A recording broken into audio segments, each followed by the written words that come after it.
Awesome. Pleasure to welcome to the podcast Ray Carnicelli, voice of Jacksonville Lacrosse, amongst many other things. Ray, welcome to the show. Happy to be here. Big fan of the show and excited to talk to a fellow goalie. Let's go. Let's go. Well, we were talking before we hit record. I first came across you watching a game many years ago with Hopkins, and the announcer goes, now for the most attractive, intelligent, and smartest players on the field, the goalies. And I'm like, this guy's a goalie. I knew it. Looked it up, and sure enough, you are a lacrosse goalie yourself. But talk to me about the very first time jumping into cage. You remember that? Well, it was different back in the early '80s because there weren't a lot of rec leagues. So my first experience in goal was just jumping in with some of the neighborhood guys and friends. Basically because there was a lot of guys who had started playing lacrosse a little earlier. They could pass and catch, and I felt like I could get on the field quicker as a goalie, especially when there wasn't a lot of people jumping at that option. But then formally, it was ninth grade freshman, which is unheard of these days. Going to that first practice and playing goalie, and it's been a great ride ever since. And that was probably 1982, 83 maybe. Oh, wow. Yeah.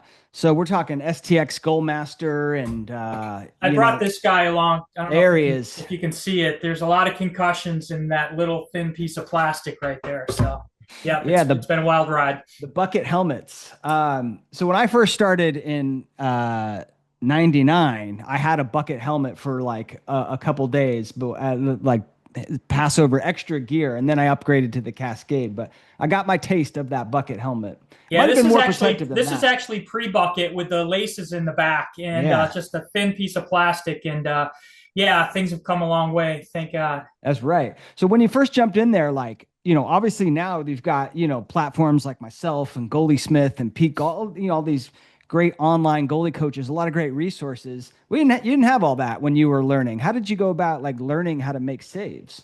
Well, I was a lacrosse junkie even before I started playing. My mom was a school bus driver, and she would always drive my high school team, Auburn High School in the Syracuse area of New York. And I was allowed to go on the bus anytime I could for all of the sports, soccer, football, lacrosse. And I just remember watching those guys come in their pads and the mud. And I fell in love with the sport before I ever played. And so my oldest sister, who's I think 5 or 6 years older than me, she had a boyfriend at the time who was a goalie in high school and a college goalie in Division three. And so to win her favor, he would coach me up. So I got some really good one-on-one coaching. He ended up being a varsity coach my junior year for us. So I got a lot of really good one-on-one coaching. And in our community, it's a very tight community, and you really looked up to the other goalies in town. So I knew who they were. I would go watch the other teams practice, but it was that sister's boyfriend who really, Joe Gargel was his name. And he's the one who gave me that the first lessons. That's cool. I think even that, that camaraderie amongst goalies exists today. Like I've, reached out to a lot of goalies. I know a lot of youngsters have reached out to a lot of goalies, and they've all been willing to help. And I think that's what's really cool about lacrosse and more specifically the lacrosse goalie position, even today. So that's really cool. The most coaching, the biggest leap I made in my goaltending was actually in college from the starter. Most lacrosse fans know who Richie Barnes is. He was the starter ahead of me. He won a national championship as an intern coach at Cortland. Now he's a big-time lacrosse photographer, but I just watched him, and we had a great supportive relationship. So that's how I did it too. I mean, like I said, I started playing in 99, so there wasn't any like YouTube or Instagram or any of that. And you just watched that starter. We had an All-American starter in front of me, and just learn from him, right? That's how you do it. Yep. Yeah, I love it. What was it, do you think, about the goalie position that really, like, I mean, you mentioned being like, lax rat and having passion for the game, but what was it about the goalie position that really stuck with you? Well, it started off as having a quicker opportunity to play. I felt like the learning curve was a little shorter. Mm-hmm. So I was told going into that freshman year, that first formal year of lacrosse, that there were no goalies. Like, you're going to get an opportunity to play.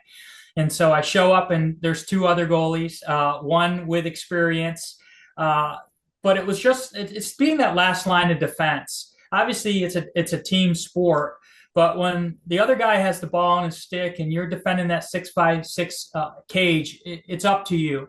Yeah. And I really like that, and I think it's served me well in terms of not taking it to heart if someone scores, turn and rake and face the next shot. And even in my career as a sales guy, I don't get disappointed. It's like, let's fight the next battle. Yeah. So it was really that you're a team, but that individual test every time. That's funny you mentioned that because I've noticed that in my personal life and in my career, my jobs, like I was also like that, where, you have something that, you don't get the sale, or like, someone says no, or like a project doesn't go great. And it's that next shot mentality that we've got drilled into us from lacrosse that we can take into our professional lives, right? 100%. Yeah, that's awesome.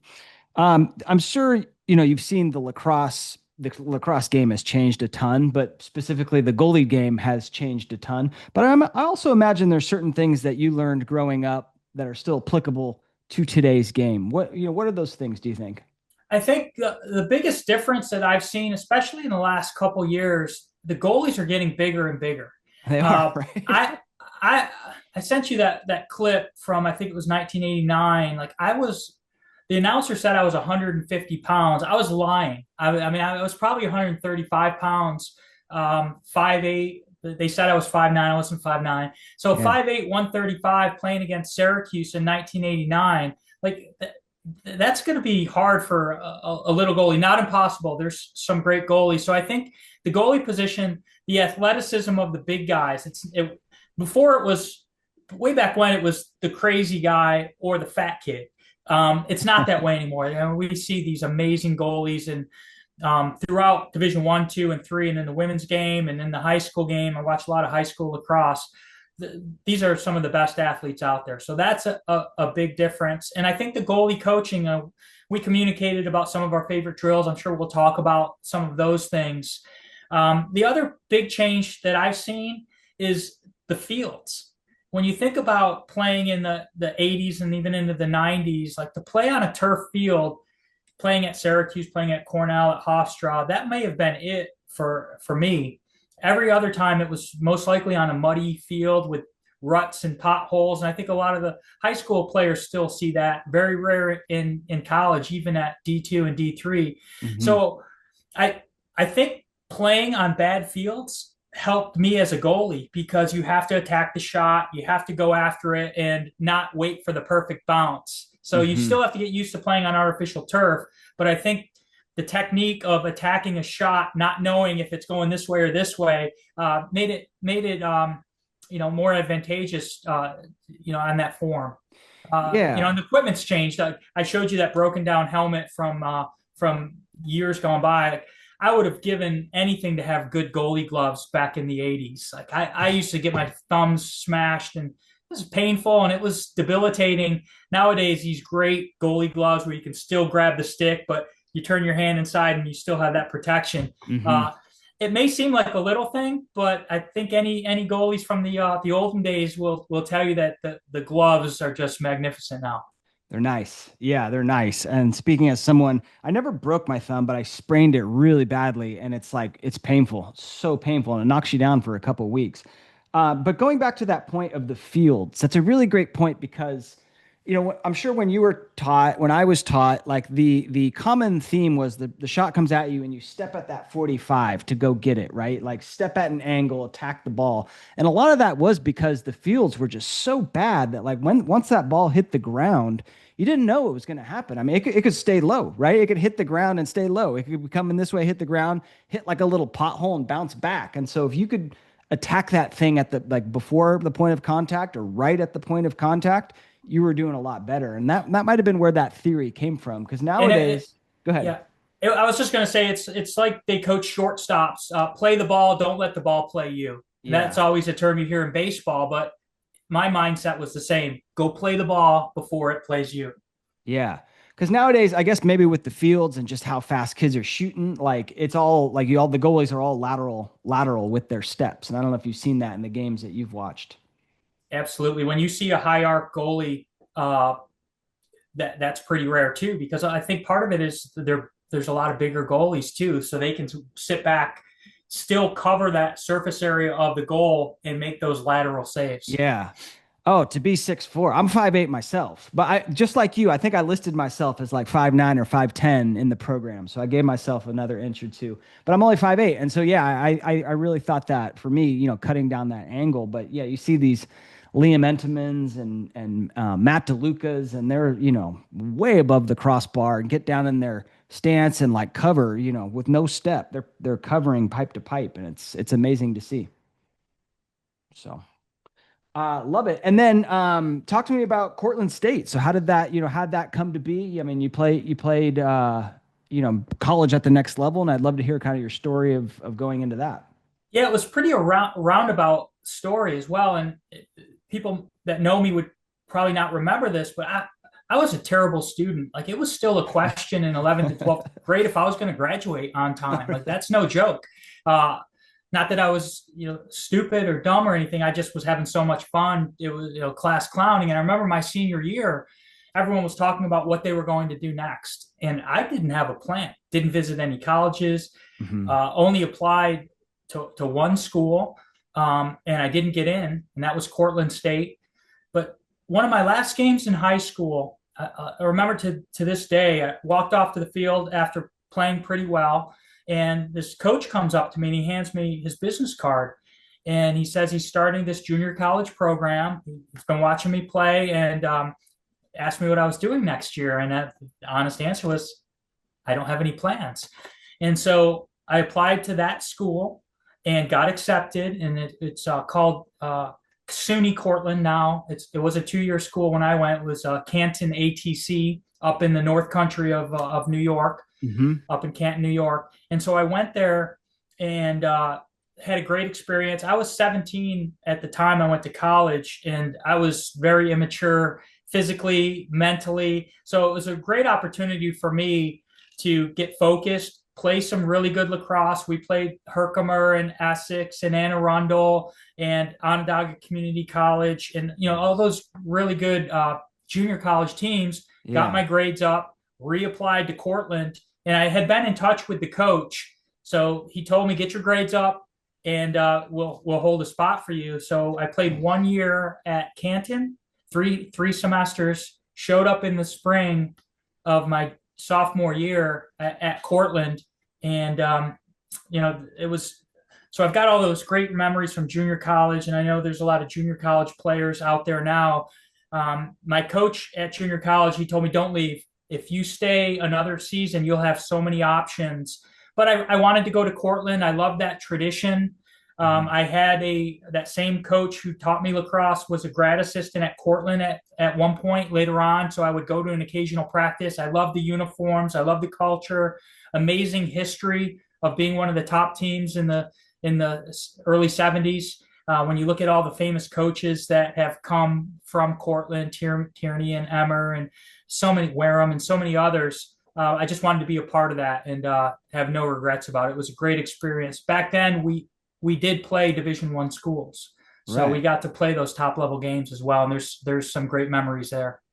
Awesome. Yeah. So it is SUNY Cortland, because I was going to say, I know Coach Bill, you mentioned it. Coach Bill Tierney coached there, right? The legend. Correct. Yeah. Awesome. Yeah. Coach Emmer was there as well. I see him around. He lives down here half the year and goes to those Flagler games, comes to an occasional JU game. So that Cortland tree of coaches is pretty long and established. That's awesome. And now, did your goalie game, like once you start playing at that level, did your goalie game sort of kind of go to the next level? Did you get a lot better as a goalie? It did, but I sat for 2 years. So when I showed up at Cortland for my sophomore season, Richie Barnes, who was at Herkimer, who I played against while he was at Herkimer and I was at SUNY Canton, he showed up there as well. They pretty much cleaned out the goalie room, and so we had 2 new guys there. He was a junior college All-American, a year older than me, so he was going into his junior year. He was better than me. He was bigger than me, so I no pride involved. I took every opportunity to learn from somebody that was just, and still is, anyone who knows Coach Barnes, he's just focused, and he practiced smarter and more disciplined than I was. So I took 2 years, got some good playing time and tutelage under him, and got a lot better. So by the time my senior year came around, he was now our grad assistant. He Hmm. graduated and was working on his master's degree. So I got to play under Coach Barnes, Richie as well. And that's when my game started to rise. I would say that it peaked after college, though, which is I got a chance to continue playing when I moved here to Florida. Oh, nice. Peaked after college, huh? Correct. All right. That's awesome. That's not ideal unless you're a pro, but Yeah, unless you're playing in the pro league, which I don't even know if it did one exist back then or not there were really. some pro leagues on and off. Obviously, some of the guys played in the NLL, but Yeah. the goalie position, there was a couple of upstart outdoor leagues. I remember going to watch one when I was in high school at Syracuse.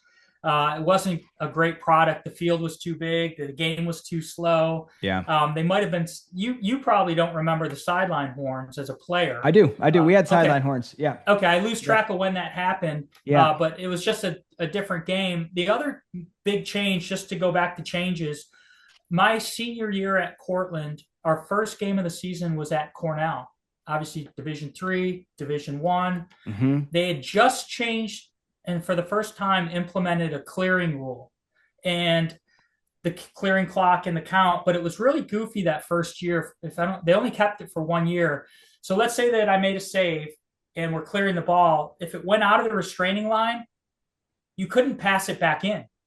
So if we were clearing as a goalie, I would run up to the restraining line because Yeah. it would almost be like an over and back. Like if you Right. passed it back into the box. So as an outlet, to be an outlet, you had to be out of the restraining line. It was really hard, especially when you're kind of outmanned against a team like I think we went Cornell, Syracuse as our first two games with that rule.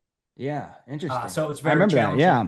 Yeah. Yeah. And just for those that don't know the sideline horn, like when the ball went out of bounds on the sideline, I mean, you could call for a horn and it was essentially like a little mini timeout where you could like sub and like they don't do that anymore. Like you, It's bizarre to think that we played like that and watched it for so long because the game is so much better now. yeah, I agree. It's faster. I like that. And then, going back on the clearing, I mean, the sticks that you used, were not like I've got all these beautifully strung wands with like awesome pockets that throw just absolute dimes. But I mean, I imagine it was a lot trickier to throw with those sticks. And so your stick skills had to be a lot more refined, right? Definitely. I would say that the probably the strongest part of my game was the clearing game, Mm. and it had more to do with I. And this is a message for young goalies out there too. You have to get your stick skills to the point where after you make the save, you're not a goalie anymore. You're a midi. Have that mindset and be able to play that way. Yeah. If the other team's not in a 10-man ride, you have a man advantage if the goalie's in play and capable, working the 2-on-1, splitting the defense. And so the stick skills for the young players have come a long way. And we can talk about that more later when we talk about today's game. But the differentiator at all levels of lacrosse, one of the big ones is a goalie's ability to stick handle and clear. Totally. Totally. Yeah. I mean, it's such a momentum killer too, like when the goalie turns the ball over, right? And I'm sure you've watched so many games and like you've seen just kind of felt the momentum where like you play 2 minutes of fantastic defense, goalie makes a save, and then you turn it over and you're right back on defense and they score. And it's such a, lacrosse is such a game of momentum and runs and I mean that is a momentum killer. So the stick skills, to your point, super important. Yeah. Going back to that, being a backup, the thing about our position is there's only one goalie, right? That on the field at a time. Whereas attack, you might run through, more people get on the field in the other positions.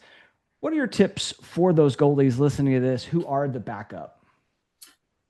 I would say you do need to trust your coaches, and you have to give them a clear reason to put you in.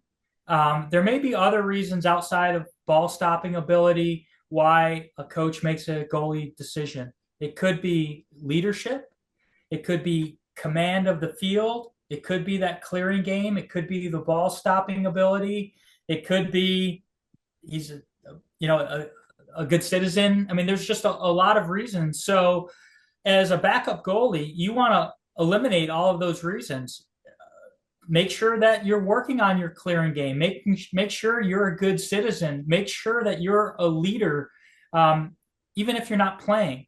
Be willing to be target practice in some of those drills that aren't that much fun for goalies. I remember Yeah. going to practice early, especially at Cortland, and jumping in cage when the guys were just firing the ball. Mm. Because I wanted to help the shooters and I wanted to get more shots, even though sometimes, guys were still shooting over 100 back then. It wasn't always fun.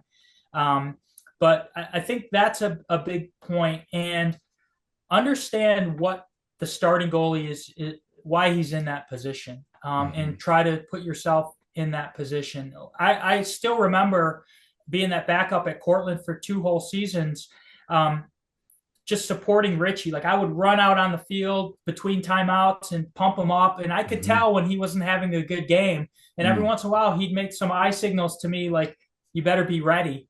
Like maybe even that. And so it was just that really good relationship. There were times when I thought I should have gone in sooner.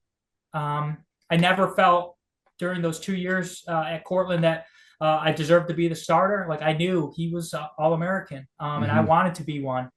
So I think it's that teamwork first thing, and find your differentiators. For me, it was that clearing game. A lot of times just sprinting downfield and tossing it to an attackman.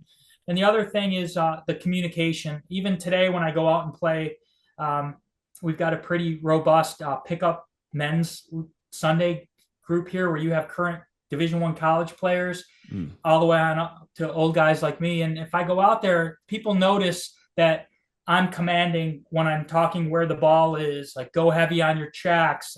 You can hear me a mile away and people appreciate that. Great points. A lot of great points in there. Yeah. I love that comment of like, yeah, I showed up early and just sort of, I mean, we could say it's target practice, but you're getting your work in as well. And I think, people see you doing that and you become a better teammate, right? I mean, you're liked and you're getting better. And I like that. How did you develop that voice, that communication? Because that can be tough for youngsters, especially, maybe they don't know how to project their voice, they don't have the confidence. How did you go about developing that personally for you? For me, it was a lot of feedback from my coaches in high school. At Auburn High School, it's a suburb of Syracuse, but we played those Onondaga League teams like West Genesee and Liverpool and Fayetteville Manlius and Jamesville DeWitt, those Syracuse teams. And they were the top dogs. We were not. There were a lot of games when we got hammered, just to be frank. So it does toughen you up. And the coaches just demanded it. Like they would get in your face and balls top left, balls top right, balls at X, balls goal line extended. And if you didn't do it, you paid the price. So part of it was just tough love. But then also I saw the feedback from my teammates, especially the close defenders, behind the goal and at the goal line extended, and off ball. Like if the goalie's helping them know where that ball is, off ball, what to watch out for, watch the back door, all those little keys help keep the goalie focused, but any advantage you can provide to your teammate. So I saw the rewards of that vocal communication, throughout the last 40 years of being a goalie. Right. I mean, you're helping them help you. Right?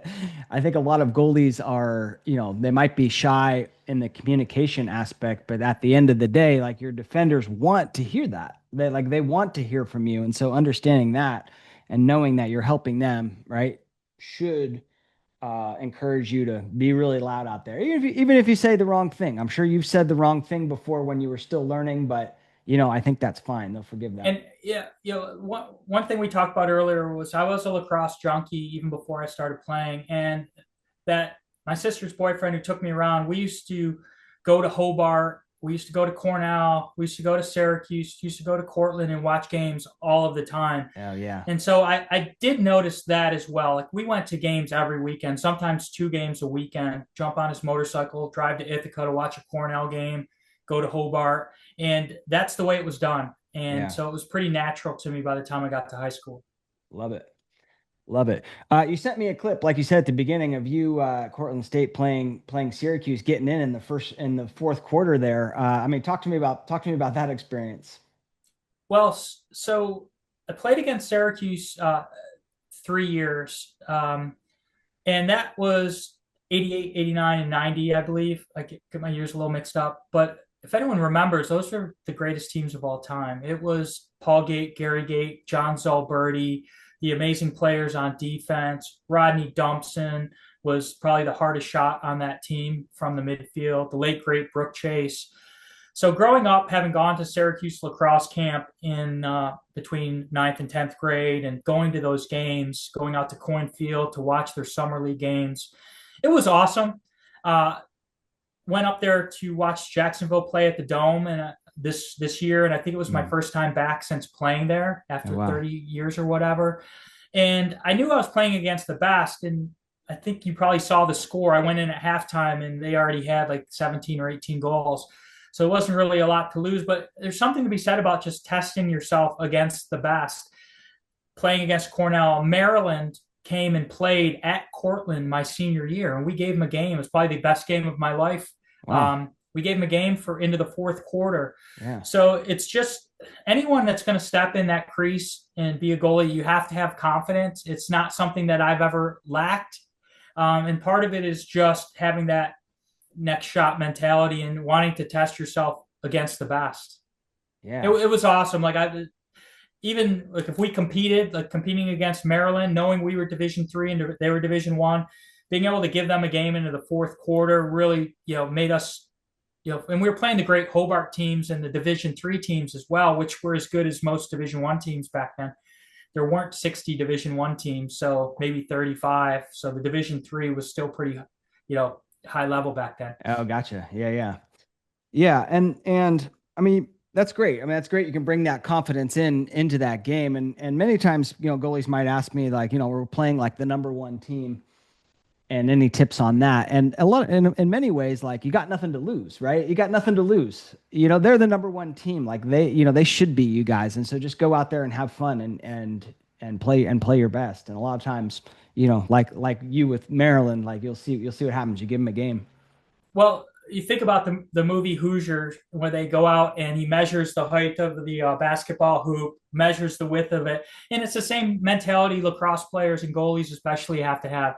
The ball is the same size. The goal is still 6 by 6. The crease is the same size. Now the ball might be going a little faster and angling towards that corner or changing direction. But at the bottom line, you're guarding a 6 by 6 goal against this little ball. And that's what your focus has to be. Love that reference, especially because I just had a long plane flight like a week ago, and they had that movie, and I just watched it like a week ago, for probably the 100th time. And you're right, like he's got this small town farm boy group of basketball players, and they go to this big gym, and they got the lights, and they're all intimidated, and he measures that hoop, and he goes, "Hey, it's 10 feet, guys." Just like our basketball hoop back at home. So awesome reference. So you're still playing these days, yeah? Not as much You look as a great, couple by the years way. You, ago. you look great. You look like you're in incredible shape. So that's what I was saying. I still think you're dominating out there. I've always had this mindset that if they decide to end all wars and settle things on the lacrosse field, that I Yeah. want to be able to contribute. So Okay. that's what I take into my training. Just kidding, but all jokes aside, like I still love to play. Like when I go out and play pickup, which I haven't. I'm gonna need to get out there Sunday just so I can still call myself a goalie. I Yeah. do that every once in a while, but it's college kids like Dylan Hass, who's playing in the pros right now, and Carter Parlett, who's playing in the pros right now. They would show up when they're in town to play pickup. So we're playing against some great players, and I feel like I can hold my own. I went and played in Lake Placid a couple years ago. In the let's see, I'm 56 now, so I get to play in the super duper really old Grandmasters division. Yeah. So I still like to play, and the reflexes might be a little slower. I don't know if they are. The eyesight's not as good. Can Yeah. still run upfield, so I still love playing. And a couple years ago, I was helping out with the Jacksonville University women's team and working with their goalies and jumped in cage with them. Coach Galloway's first season at JU, Casey Powell was on the staff. And one day I was going to an early morning practice, probably 9 years ago, I think. And Casey said to me, he said, do you have your gear with you? And I said, always. And he goes, you want to hop in cage? So they were down. They were down a couple goalies from injury, and it was affecting their drills. So I suited up and got to play in a Division I practice, a few years back with those guys, and it was like being at fantasy camp for me. Being out there with Coach Galloway, who obviously is an amazing goalie who's been on your show, and with Casey Powell out there and playing against these elite athletes, it's just fun to have that. Once again, the confidence that, hey, I can still get in the mix if I need to. That's awesome. That's awesome. Yeah, that would be a fantasy of mine to go back to D1 practice. It was awesome. Maybe I'll have to ask Coach if I can sneak back out there. But Yeah, now there these you go. rosters are so big; they sometimes carry 5, 6 goalies in Division I. It's like insane. Can't Some imagine that. But some of them have a lot of goalies. Yeah, to the yeah, point where I'm like, that's probably too many goalies. a quick story for you. Air Force, when they came to play in the ASUN tournament, well, they played in the regular season. I called that game, and then in the the playoff game, we have a local kid who's on that Air Force roster, Nolan Parlett. His brother Carter played at Notre Dame and is playing in the pros. But Nolan's a goalie. I had awarded him the Player of the Year.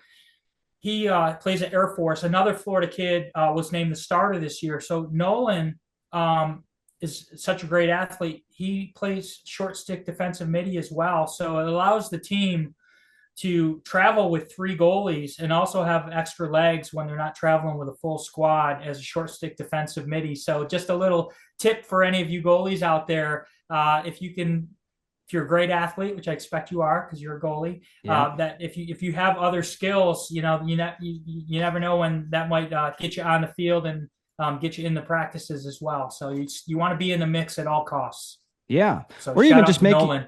shout out Nolan, or even just make you a better goalie for that matter. I mean, I started as midi, and I feel like, because I had done that, like I understood a lot more about the game, how to play defense, what attackers were trying to do, where they were likely to shoot, just because I'd done that. I've been there. So I think that helps you as a goalie. You look at Blaze, right? I mean, Blaze is like one So of the good. best goalies in the game, and he's also a great field player. So, you mentioned working with the women's team, the goalies. I'm just talking more about the idea of training a goalie. Like, how do you do it? What do you like to do with them?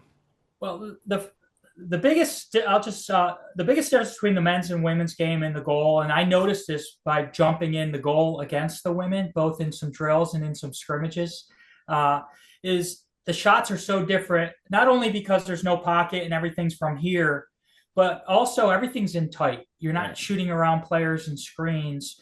Coaching a female player in goal, it's just naturally different because the rules are different, the flow of the game's different. You still have to make the technique. I think the technique's the same. So talking about some things I like to do with young goalies, for me, the biggest mistake I see that goalies make, we'll start there because that's what we want to attack when we're coaching, is so many times, especially at the freshman JV level and at the youth level as well, is goalies don't get set in time.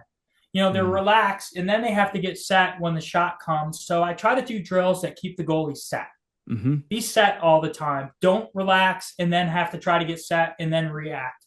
So one of the drills that I liked when I was a goalie and I use with goalies when I train them is I get a goalie stick and I actually take like a couple of zip ties and eliminate the pocket. Just zip tie it. You're not messing with the stick permanently. You can snip the zip ties. So there's no pocket in the stick. Okay. Get a couple of shooters from a couple of different angles and just have them make the save. You're shooting. They're making the save. But what it does is allow the goalie to focus on making the save, not catching the ball, making the pass. There's a time and a place for those drills. But Mm. by having these rapid fire shots, not necessarily crank shots from way out, but those 8 to 12 yard shots, boom, boom, boom.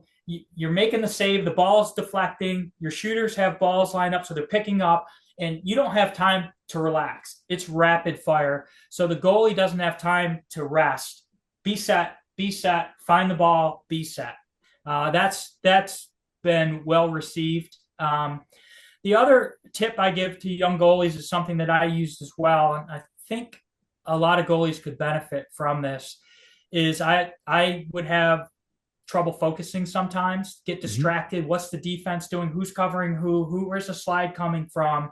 Hmm. And there's a time and a place for that as well. But mission one is see ball, stop Stop the ball, ball, right? right? So I developed a mantra, and I do that if I find myself drifting a little bit, or sometimes I do it just because it's effective. So my mantra is head ball pocket, head ball pocket. A mantra is when you keep repeating a phrase and it just becomes like background noise for you. So head ball pocket. Head means find the head of the shooter's stick.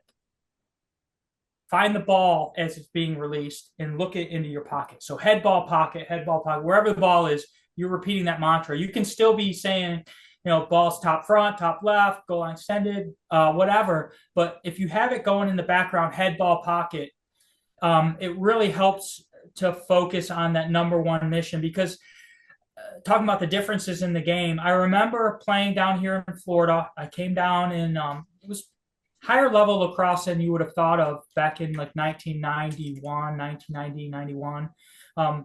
Here in Jacksonville, there was a big Navy community. So we had a lot of former Navy players, really all Americans, Hall of Famers um, that were here in Jacksonville when I showed up. And it was probably mid 90s, early to mid 90s. I noticed that players were shooting different. The pockets had become a little bit baggier. The mesh, and that's because of the mesh technology. You can measure a stick and it could look legal, but the mesh got a little stretchier. So when people are cradling, it's bagging out, bagging out. And so Mm-hmm. people started shooting from back here.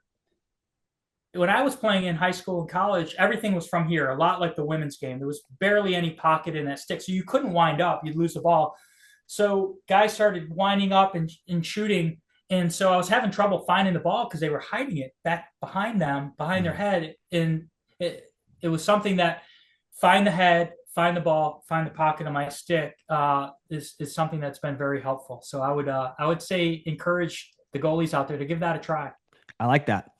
I like that a lot because, yeah, I mean, lacrosse it's chaos out there, and a lot of goalies, like, you have trouble finding the ball, or you lose focus when you're trying to get the slide set up, and just having something simple that you can repeat in your head to remind yourself of those good habits. It works really well. So, yeah, I know what you mean about the shots. I mean, it's changed a lot. Like I watched Scott Bacigalupo's famous national championship game, right? And they're like, the way they shoot, like, it's kind of like with their whole body, and it comes from right here, but like in order to get some power on it, like you had to, like, really use like your whole body. And now, like, these guys in the pros and in top college, I mean, they can just wrist it and like get a lot of miles per hour on their shot. Well, I think we've just in the last couple of years just seen another transition. So it went from here to here. Now it's here to here to here to here and here, and everyone's doing the cross-handed twister shots. Hmm. So like the goalies nowadays,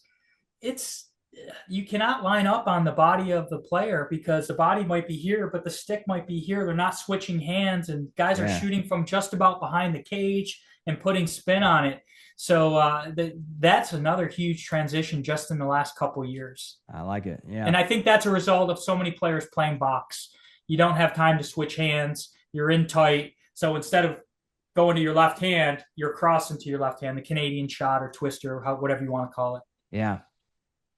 Yeah, yeah. Going back to the to training of the girls, I agree with you in the sense that I think the technique of making saves 100% identical, but the girls see shots right on top of them, and like their save percentages are a lot trickier for that reason, and they have to have that next shot mentality like at a whole new level. I think so. Shout out to all the female goalies out there. It's even tougher, I think, on the female goalies. Been in those goals, and I will concur. Yeah, there you go. Are you still working with them or not anymore? Now, Yeah, in the spring now, I'm a lacrosse watching fanatic, especially when it comes to college, calling the Flagler College games in D2 and the yeah, JU game, Jacksonville University games, and the high school games I call on the radio. So, yeah. Let's talk about uh, that. Let's talk about yeah, that if we could. How did you get into that? Has that always been kind of a dream to get into the broadcasting? I I love like listening to broadcasts when I was growing up. I would have the radio under my pillow, listening to hockey games and baseball games mostly back then. And I love doing it. I mean, I love listening to it. And so I've always been comfortable public speaking. So it's probably 12 years ago. I thought about uh, wanting to do it, and Jacksonville University started their program in 2010, and I was on the staff as a volunteer assistant that first year with Coach Matt Kerwick as a head coach. And the second year, 2011, they were streaming their games. It was one of probably the first of the streams. Mm. And I don't know if I asked or they asked. I honestly don't remember, but somehow I got up and got the ability to call those games on a live stream. It was up in like this erector set scaffolding. It wasn't a press box, but I liked it. I studied it. I always liked following the broadcasters. So I started doing that. Went to the radio station here. I had a mutual connection through youth football, and he was not a lacrosse guy, the GM of the radio station. I said, I would love to call high school games on the radio, a game of the week. And he's like, well, what does it sound? What would it sound like? And couldn't find anything to show him, or like there were occasional YouTube videos. But what I told him was, if it's done right, it'll sound like basketball. Listening to a good call of a basketball game or a hockey game, he wouldn't have caught that analogy here in Jacksonville, Florida. But he let me do it. So I started doing high school games on the radio, and it's a big station. It's the Jaguars radio station. His son started playing lacrosse, so he became a lacrosse junkie. So he wanted to promote local sports. And so then I started doing the Jacksonville games, and then they made the pivot to ESPN Plus. So I started taking it a little more seriously, preparing, practicing. And in the meantime, the radio station asked me if I wanted to do a Sunday radio show live on this big AM FM station where I would have guests, and we'd have an hour. I would have Coach Galloway every week talking Jacksonville University, Quint and Mark Dixon and the national guests talking the national scene. And then we would get to promote the high school players as well. So awesome. It's a passion. I love it. I started doing the Flagler games when that program came into existence, D2 down in St. Augustine. And I have a blast doing it. It's the closest thing to playing that I could find because you're preparing, you're studying the rosters, you're studying tendencies, you're getting scouting reports. And then as a goalie broadcasting, I like to do the play-by-play. Like, I'm in the game. I'm trying to anticipate what's happening next. Here's the ball. Where's it going? Same thing I would be doing in the goal, and trying to present the game with the passion that I played it, and that the audience to pull them in as well. So that's why it's so much fun for me. Oh, that's awesome. That's awesome. Yeah.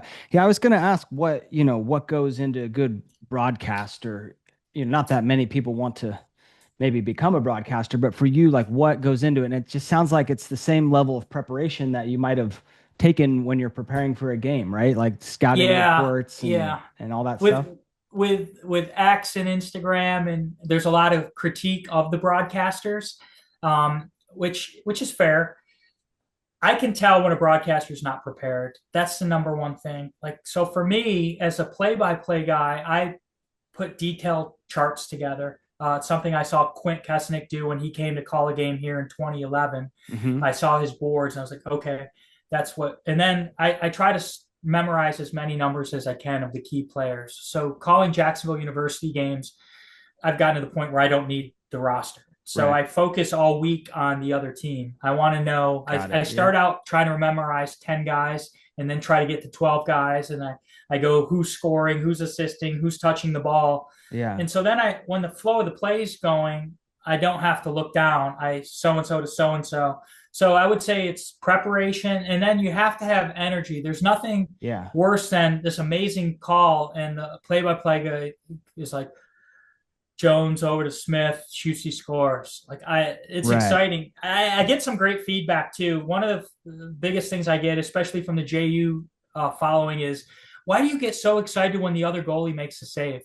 So I'm glad. I love hearing that, because when I'm doing games, I try to be neutral, and I think I am. So I'm a lacrosse junkie. I'll celebrate any great play, especially if it's a goal. Yeah, well, I appreciate your passion. I've watched a number of games that you did, and it's there. Like I can really tell. And you got some good one-liners too. I don't know if you study those or kind of put them in, or those just come out naturally. Uh, you know, the one that I started using years ago, and I've seen other people use it now. I'm not saying I was first. It might have organically happened at the same time. Yeah. I was saying "No soup for you" as soon as that Seinfeld episode came out. Like Yeah. I was as a goalie. Like if I stuff somebody, I Yeah. was talking smack. Like "No soup for you." Um, the wax on one, I was told I used to look like Ralph Macchio in The Karate Kid. So like when I was teaching goalies, that windshield wiper save, I always called it wax on, like wax Nice. on, wax. So if a goalie makes that save, I like to throw that one out there. And then just it's not I don't want to read off a card. It's got to be natural. So I'll think of a few, and if the time and place is right, I'll throw them out there. But it's no different than when I was in goal talking a little smack. I love it. Yeah, that's awesome. It's all coming back. Yeah, there was one that stuck out with me. You were talking when you did the UMass game, and you were talking about how the UMass goalies are all like one size, right? Big, beefy dudes. And I don't know if it was you or the other announcer, like just like us, right? Or something like Oh that. yeah, I was my partner Matt Kerwick, who coached at Cornell and Hobart and Jacksonville. He said they're big, stout, hardy men. Yeah. Matt Note was in goal for UMass, and I said just like us, and we're both like he's shorter than I am. Um, but when you look at those UMass goalies over the years, it's amazing. And you had Kyrie the goalie on your show, and I got to meet him at that game, and saw him with that picture with Matt Note, and he looked just like a mini Matt Note, like right out of Central Casting for that big, stocky, athletic goalie. So it's Yeah. yeah, we have a lot of fun broadcasting. I love it. I can't wait for the spring just to I know some of the games I'm going to be doing, and I can't wait. Awesome. Can you share some or no? Not yet. Well, the ASUN tournament's coming back to Jacksonville. Nice. So it was here this past year, and it was Bellarmine, Jacksonville, Air Force, and Utah. And Hmm. so the first day I called Utah Bellarmine, which was a game for a half. And then the second half, or the second game was Jacksonville Air Force, which was just a thriller. Air Force came back from a big deficit to beat Jacksonville. And then that final game, Air Force Utah, to go to the NCAA tournament. That was so much fun. So that tournament will be back in Jacksonville. Jacksonville always has a great out of conference schedule. Mm. I've been able to call Duke many times, Yeah. Hopkins, Yeah. Ohio State, and I'm not going to give up the schedule that I've seen yet. Yeah. But there are some primetime games in addition to those ASUN games, and then there's you mentioned that game in Atlanta where Matt Kerwick and I called UMass and Army. There's another really potential neutral site game that Nice. I'm hoping to finalize. So, Awesome. and not to mention Flagler College, 40 minutes down the road from me here in North Florida. They've had some great games, and one of the things we talked about is the opportunity nowadays with the Division II and III teams. There's so many of them. We may not be growing at the Division I level, but there's probably 14 great Division II programs here in Florida alone. And then the level of the MCLA play has just skyrocketed as well. So, um, we've got a great community here in the Jacksonville, Florida area, Hmm. where one of the coolest things about it is you don't have to be on a school team. Like you could play men's pickup, really great games. There's a great summer league here in Florida for open any age, and then there's an over 35 summer league where you travel around and play these teams in Florida of guys that try to stay in shape, and we're very good players, and it's still very competitive. So I always had this mindset that even for kids who got cut in high school, like you have to have opportunity to keep playing, and that's why I love the club and the college game and the MCLA as well. Just play. Yeah. Just play. Real quick, that cheat sheet that Quint had and that you sort of adopted. What goes on there? So every announcer in every sport has one. I got a chance to peek at his. So mine has evolved over time. Yeah. So I'll get a poster board and put a grid on it, and I'll put the 3 or 4 main attackmen. So let's just say I'm filling in a box. I'll put his last name nice and big and bold next to his number. Put his first name a little smaller. I'll put his season stats tiny, like 1G, 2A for 1 goal, 2 assists. I'll put his career stats right below that. I'll put his height and weight, and I'll put his hometown. So it's just a really concise box. The biggest thing for me is the number and name. So if I don't remember it, I just glance and it's right Damon there. or whoever it is. Yeah. So I'll do the attack, midfield, short stick defensive middies, and close defense, and try to put it in an order where I don't have to search. I'll do it numerically by position. And then for like the face-off guys and the goalies, I'll put a big oversized index card, and I'll tape that to the window. Just because when you're doing a lot of games, and like if you're my age and you've been hit in the head because of these helmets, I don't want to have to struggle. So I'm looking out the window and I see number 1, Damon there. It's like, saved by Damon, save at the other end by De La Rocca. Got the Ryan De La Rocca shirt on. He's the Jacksonville goalie. So yep, love it. Shout out to Ryan. Yeah. So that's kind of how I prepare. And then I'll have index cards of some of the key players and captains just, throughout the game. If I want to highlight Ryan, I'll have his card with his hometown and just some details. Love it. Awesome. Just a little tips of the trade. Yeah. You know what my biggest pet peeve is, and I'm sure you've never done this, but I understand why. The game's so fast, and I guess you're sitting pretty far away at certain stadiums, but a lot of times the play-by-play guy will go like, "Oh, shot off the pipe," and me as a goalie looking at it, I'm like that wasn't off the pipe. Like he saved that. Yeah. He got a piece of that, right? And so, well, for me, it's probably the opposite. Like I'll say, "Oh, saved by De La Rocca," and actually it hit the pipe because I'm always erring on the side of the goalie. See, you're my guy. So that's why I like. I'm at a press box pretty far away, and the windows aren't always clean, and sometimes there's a glare. So I give a little more slack to the announcers. I've even called teams the wrong name because I did Drexel last week and Michigan this week, and their uniforms look identical when you're in the broadcast. So. Listen, if the announcers, I feel like they're prepared and they're showing energy, I give them a little more slack. That if they're unprepared, you hear the papers shuffling and there's no energy, then I'll critique them a little bit. The energy is huge. You're right. You're so spot on with that, because you can really tell like when someone's into it and enthusiastic about it, and it just makes the broadcast like 100x better. The Jacksonville game a couple years ago, they played against Air Force out at Air Force. So it was their announcer. Milliken was the goalie for JU, and he scored a goal just outside of his own restraining line. They were in a 10-man ride, and he scored. And the announcer was like, "Goal by the goalie, Milliken." I was like, "Oh my God, it was a goalie goal. Let's get a little crazy. I don't care if it's the other team." Yeah. You mentioned having Coach Galloway on your podcast and spending a lot of time with him. Obviously a legend at the goalie position. What do you think makes him such a great head coach? Well, I think he does obviously relate to the players. And I think the number one thing a coach can do is recruit well.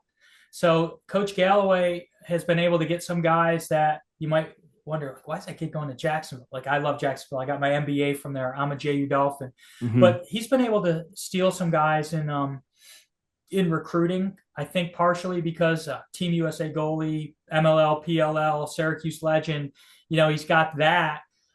Plus, his staff, like Coach Brzezinski and JT Giles Harris, and Jacksonville's an amazing place. So I think, recruiting, I think he's been very strong at. I think he relates to the players. The other thing is I think he's very organized and prepared. And as a goalie, growing up for him at West Genesee with Coach Messer and then on to Syracuse, you could just see that there's a certain way to do things, the West Genny way, the Syracuse way, the Jacksonville way, and he gets his players to get on board with that. So I would say that those are the, 3 big factors. The other thing that's unique about him is he has the supporters. We're able to go into the locker room, into the meeting room 40 minutes before the game, and he gives us the game plan. He shows us the matchups. He talks to us about what JU might be doing differently, what they expect from the opponent. So not just for me calling the game, but for any lacrosse fan to have that window into the pregame strategy session, it's unbelievable. And I just Oh, wow. thank Coach Galloway for that so much. It's amazing. Before him, we had Coach Van Arsdale was the head coach of Jacksonville, who was the goalie, Hobart legend, who was one of the guys that I remember going to watch when I was in middle school and high school. So we've had a couple of legendary goalies here as coaches at JU. Awesome. That's awesome. Yeah, I did an event with JT Giles Harris a while back, and he's a great coach, great guy as well. So shout out Yeah, to happy to have JT. him here. Yeah, and I had I don't know if he still works there, and the name's escaping me now, but Coach Galloway hired like basically a director of goal of I forget the Yeah, name of Coach the Cornelius. Coach Cornelius, Cornelius. Pat Yeah, Cornelius. Yep. yeah, he's still here, and he does a great job with the Jacksonville goalies, Ryan and the rest of them. But what he does in this community with his training sessions is unbelievable. Like I watch a lot of high school games, and I talk to the players, and they'll say, "Yeah, I'm working with Coach Cornelius." I'm like, enough said. I know that they're getting the right training. Or once in a while, I'll see a goalie, and I'll be like, "Are you working with Coach Cornelius?" So yeah, he's a limestone goalie who's been here for a couple of years now, who's invaluable at JU, but also in our North Florida community here. Love it. That's awesome. Yeah, and I mean to your point, Ryan is All American, right? All American honorable mention Yeah, this last season. yeah, he's had a couple of good years. He was the ASUN Defensive Player of the year before last, and Hmm. his brother was a goal scorer at Bellarmine who graduated. But Ryan is coming back for another year. I was surprised when I learned that. I lose track of eligibility, so All right. um, yeah, we're excited to have Ryan back, and he's one of those guys that